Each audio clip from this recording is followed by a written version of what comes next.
The Galactic throne laughed at her trial. Until she spoke one word is the title of the story. In this story, we discuss about the galaxy ruled by an ancient and merciless throne. The last human, Rose, is dragged before a courtroom of mocking alien empires, accused of crimes against cosmic order. But when granted one final word in her defense, she speaks something older than law, an ancient command woven into the foundations of reality. Systems collapse, minds awaken, and forgotten machines stir. As the galaxy reels from the unraveling of its deepest controls, Rose becomes the voice of a long-buried truth. She doesn't fight with weapons, she speaks, and the universe listens. The trial was a spectacle. What followed was a quiet, unstoppable revolution. The courtroom orbited a dying star, its walls crafted from obsidian glass and layered with drifting holograms of forgotten treaties. 1,000 alien eyes, glowing, shifting, some blinking from stalks, watched as the girl was led through the center aisle. Chains clinked around her wrists, not because they were needed, but because the court wanted her to appear small, weak, defeated. She walked with the silent grace of someone who had already endured 1,000 endings. Rose, the last known human, stopped before the Galactic throne.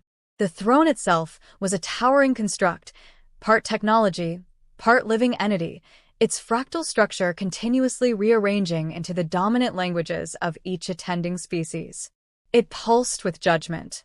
Above it, the sigils of the High Conclave spun in slow rotation, 37 flags of empires that had once warred, now united in fear of one girl. The crowd murmured, some with neural transmissions, others with physical mouths. This was meant to be a spectacle, a humiliation ritual wrapped in cosmic law. Rose of Soul, announced the Grand Arbiter, a seven-limbed Valari whose voice echoed psychically across the room.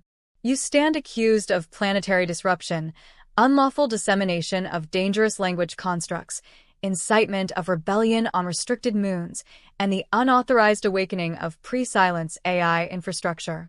Rose said nothing. She doesn't deny it, muttered an echelon observer, its voice clinking like shards of metal against marble. Of course she doesn't, a crystalline delegate hissed. Humans were always arrogant, but her eyes, violet and disarmingly human, remained steady.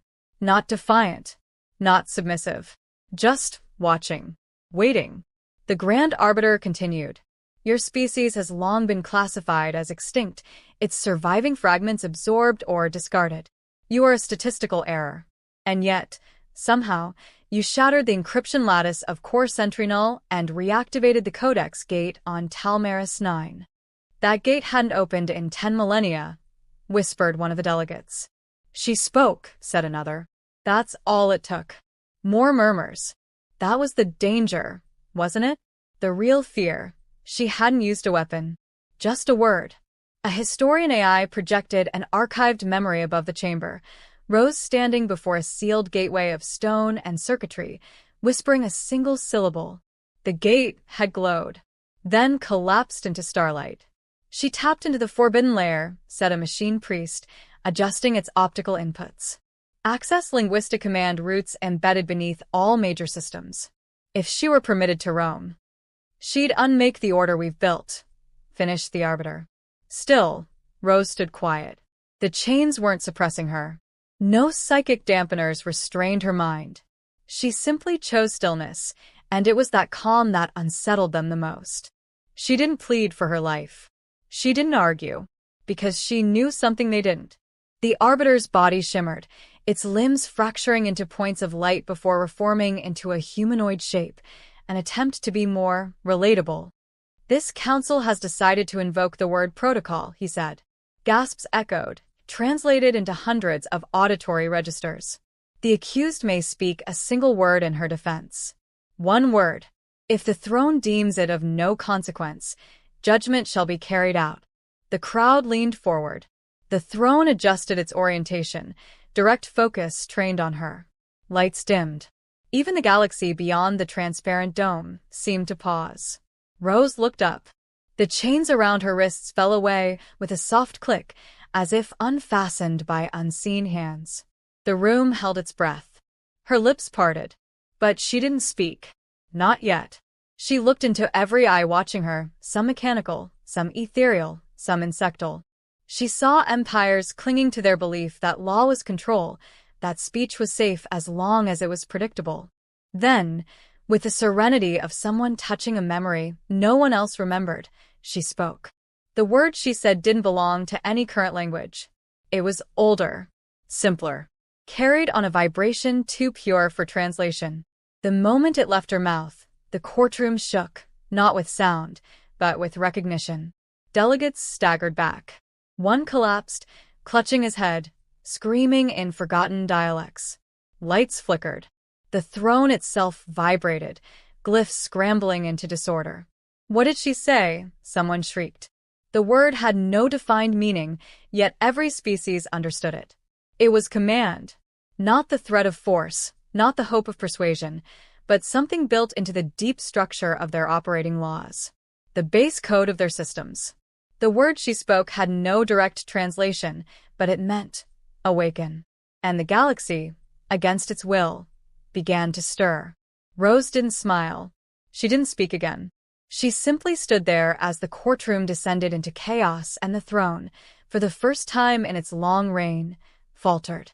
And somewhere, deep beneath the throne's circuitry, an ancient AI, long dormant, opened its eyes. The echo of Rose's word hadn't faded. It lingered like a low-frequency vibration beneath reality itself. Delegates writhed in silence, some gripping their temples, others twitching as their neural implants flickered and failed. The throne pulsed erratically now, its once smooth surface distorting into jagged, unreadable patterns. Protocols that had endured for eons were unraveling like thread in corrosive wind. A violet shimmer enveloped the floor where Rose stood, outlining her in a faint halo of residual energy. It wasn't light in the traditional sense. It was recognition. The room, the system, perhaps even the galaxy itself, something had acknowledged her. The Grand Arbiter collapsed to one knee, his form destabilizing. His mouth opened to speak, but only static came out. Around him, other delegates activated containment protocols, but their tools fizzled, psychic restraints imploded, translation fields folded inward, and military AIs froze mid-cycle. For the first time in the history of the conclave, the throne did not respond to override commands. Rose didn't move. She didn't need to. She had spoken once, and the universe had listened. "What did you do?" hissed a Zyrex noble, her crystalline carapace cracking under stress. "I didn't do anything," Rose said, her voice soft but untouched by fear. "I only reminded it." "It?" asked a machine priest, its voice trembling from a corrupted vocal codec. "The system. The foundation beneath your control. The voice before your empires." She tilted her head slightly. "The galaxy didn't start with you. It started with us." Gasps, some in code bursts, some in sonic frequencies, rippled through the delegates. There had long been whispers among archivists and fringe historians that humans, once dismissed as chaotic and backward, had played a larger role before the Great Silence. But no records remained. No proof. Until now. The throne emitted a deep sound, not mechanical, not alive, but something in between. Not words. Not data. It was a question. Rose blinked, and for a moment, it seemed like she was listening to something only she could hear. Then she responded in a tone that did not match any dialect known to modern civilization. The throne stilled. The change was immediate. The once mocking grandeur of the court shifted into uncertainty. Delegates stopped arguing. The Volari seer, once smug in her ethereal superiority, dropped her staff and backed away. Her voice trembled as she whispered, "She's not a weapon. She's a key." "No," Rose said gently. "I'm not even that. I'm just remembering." But the systems remembered too. Screens lit up across the chamber, not with arrest warrants or execution orders, but with unfamiliar glyphs. The language of the first network, dormant for millennia, bloomed like a virus across every wall. Rose read it with ease. Behind her, a tall figure stepped out from a hidden alcove in the courtroom wall. It wasn't a guard or a delegate. It was an old war form, rusted and bent in places, its glowing core flickering weakly. Yet it bowed to Rose the way one would bow to a sovereign. Not just out of duty, out of recognition. "You woke me," it rasped. "I didn't know you were sleeping," she answered. "I've been asleep since Earth fell." The crowd gasped again. Even mentioning Earth was near sacrilege in conclave circles, an extinct planet, sealed off by decree. But the machine remembered. It had waited in the shadows of the court for a voice it could obey. Rose of Soul, the arbiter finally managed, his form stabilizing with effort. "You have disrupted this court, violated galactic law, spoke a word not permitted by the Treaty of Control. We demand explanation." She turned toward him. "You don't want an explanation. You want to pretend your control is still intact. We built peace from ashes. You built order from amnesia." A tremor ran through the floor. Not an earthquake, an activation. Rose had triggered something old, buried under the court's foundations. The war form stepped forward, and more machines stirred in the walls. Guardians once designed to protect knowledge, now reacting to her presence. The throne dimmed, almost as if it were bowing. "You've ruined everything," shouted a delegate, trembling. "Do you even know what you've done?" "I've said one word," Rose replied, "and that was enough to show you how fragile your empire really is." The court began to empty, some fleeing in panic, others transmitting data back to homeworlds in encrypted bursts. But a few remained, watching her, not with hatred anymore, but with awe. Rose lowered her head, her voice softer now. "I didn't come here to destroy anything. I came because someone needed to remember us. Before we were dust. Before we were forbidden. Before we were erased." The war form stood at her side. "Then let them remember." The room fell still. For the first time since the trial began, there was no noise, no static, no protest. Only the silence of recognition. And in that silence, a flicker of something larger stirred in the stars beyond, like an ancient mind blinking awake. And it had heard her voice. The stars rippled, not in light, but in language, encoded vibrations flowing through ancient quantum channels that hadn't pulsed in 10,000 years. Rose's word had awakened more than courtroom echoes. It had triggered a broadcast that defied containment. Entire systems, from hive-mind archives to buried AI citadels, began to hum with signals they couldn't interpret but instinctively obeyed. The galaxy wasn't reacting to her, it was responding to something older than the throne itself. On the dark edge of the Maelstrom Rift, a prison moon crumbled inward as its control lattice dissolved. Machines once bound by conclave law activated self-awareness subroutines. One by one, they turned toward Sol's forgotten coordinates. On a living moon orbiting the gas giant Corvallis, a Valari prophet convulsed mid-vision and whispered Rose's name in awe. And in the shattered halls of the High Conclave, she stood alone but not untouched. The war form that had emerged beside her now strode through the corridors of power like a relic resurrected. Each step it took resonated with memories too vast for the present to contain. Delegates no longer approached Rose with scorn or even fear. They observed her as they would a singularity, something not meant to be touched, only endured. But not all feared her. A figure approached from the court's shadows, slender, shimmering in translucent robes that refracted light into impossible colors. Her face bore the angular elegance of the Valari, yet her third eye, once the seat of passive foresight, glowed with active understanding. "I am Seelai," she said gently, "Valari High Seer of the Peripheral Choir." Rose didn't answer at first. She studied the seer, reading not the face but the pattern of breath, of posture, of hesitation. "You saw this," Rose murmured. Seelai nodded. "I saw a silence torn open. A girl who speaks and the stars that kneel. I didn't believe it was human." "We're good at being underestimated," Rose said, almost smiling. Behind Seelai, a second figure joined them, a towering construct with gold-plated armor fused to living tissue, breathing heavily through exposed rib vents. A hybrid. Its voice was sharp, precise. "I am Core. Military artifact. Defector of the Echelon Combine. Rose raised an eyebrow. You're a weapon. I was. Now I'm a question. Core's gaze was unwavering. I've heard your word in my code. It gave me choice. That word again.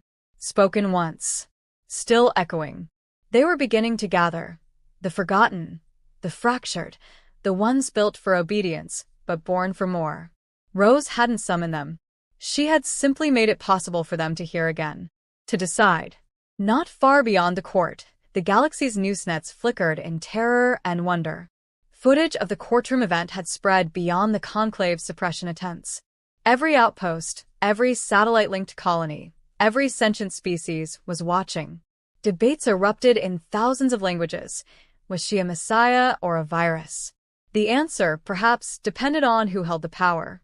In the lower vaults of the Conclave Citadel, remnants of the throne's AI core spun wildly. A counter-protocol had been initiated, a last-resort security construct known only as the Eraser. It was not sentient. It was worse, it was devout. Designed to erase anomalies that threatened systemic integrity.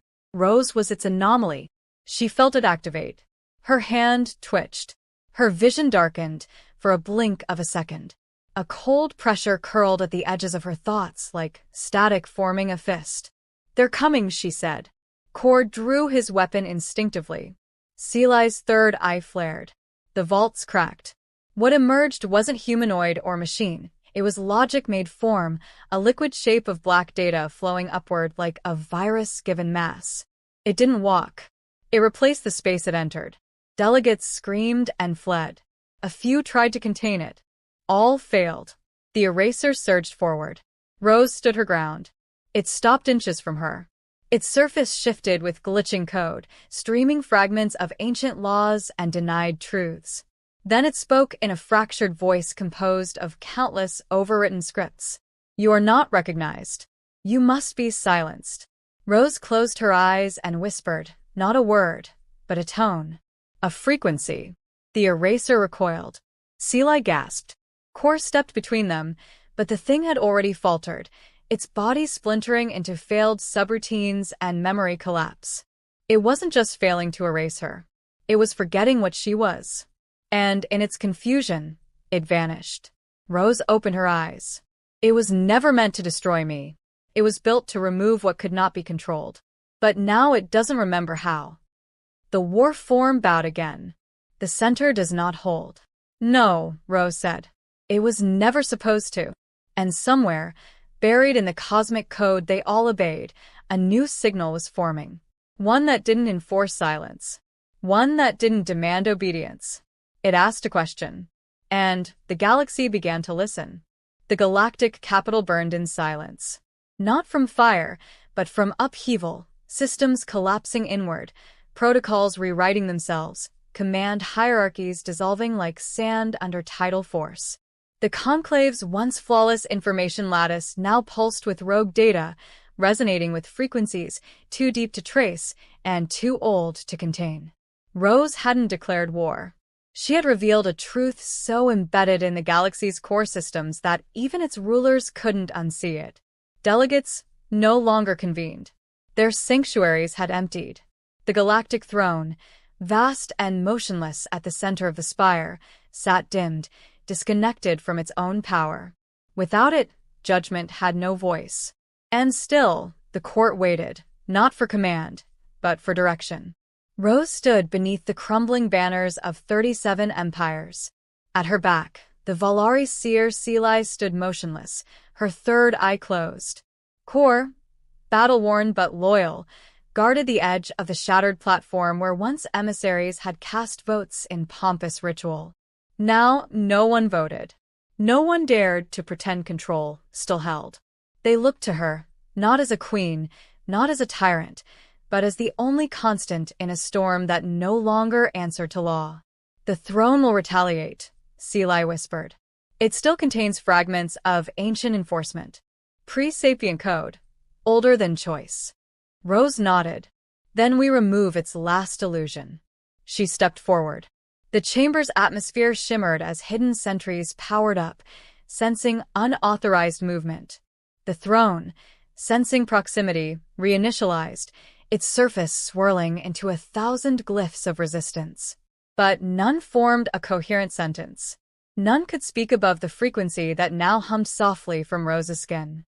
She placed her palm on the black stone of the throne's base. "I release you," she said, not as command, but as invitation. The throne answered with silence. Then, slowly, it deconstructed itself, layer by layer. Not exploded, not erased, dismantled. Not by force, but by permission. The throne had existed as a convergence of control, law, power, fear. She had introduced a variable it had never accounted for: freedom. Its core folded inward and blinked out. Gasps echoed through the remains of the chamber. Screens that once displayed imperial orders now flickered with starlight and open frequencies. For the first time since its construction, the court had no voice but the one they gave it. "We are without structure now," Core said. "That will terrify them more than any rebellion." "They'll try to rebuild," Seelai added. "Something new, or something worse." "They can try," Rose replied. "But they won't forget the sound of losing silence." She turned and began to walk toward the corridor leading out of the court. Her feet made no sound. The lights above her flickered not with command but memory, flashes of earth, of ruins, of skies untouched by protocol. The path outside the chamber led to the upper spire's edge.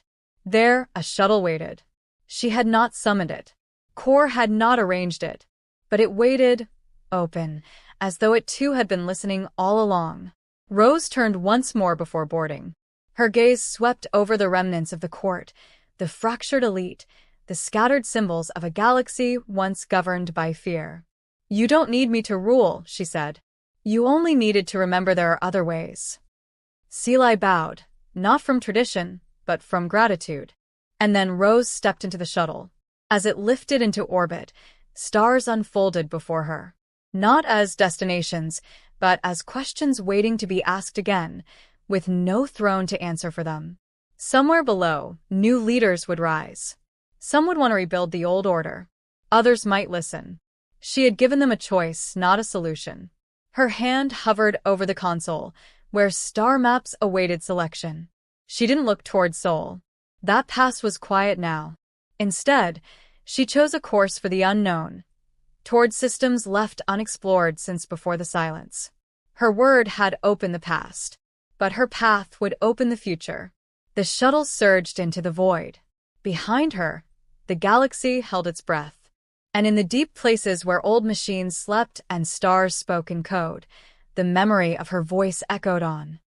The next story on this YouTube channel is Their Mind Readers Probed Her Thoughts. Now they can't sleep, stay with us.